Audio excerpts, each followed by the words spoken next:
Welcome to our channel. Today we how to subscribe to Fidelity for cost basis and capital gains step by step clearly. Begin by opening your preferred web browser. In the address bar, type in the Fidelity website URL and press enter. Once the page loads, locate the login button at the top right corner. Click on the login button. Enter your username and password in the respective fields.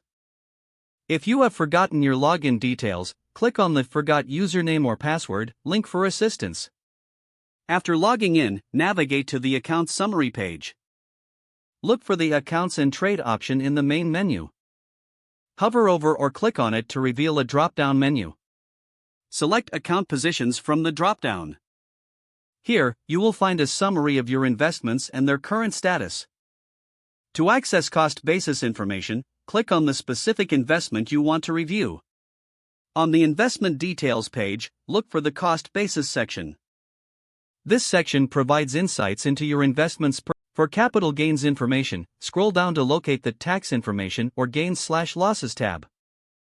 Click on this tab to view realized and unrealized gains. Take note of the provided information for your records. If you want to download this information, look for a Download or Export option. Select the preferred format for your download, such as CSV or PDF.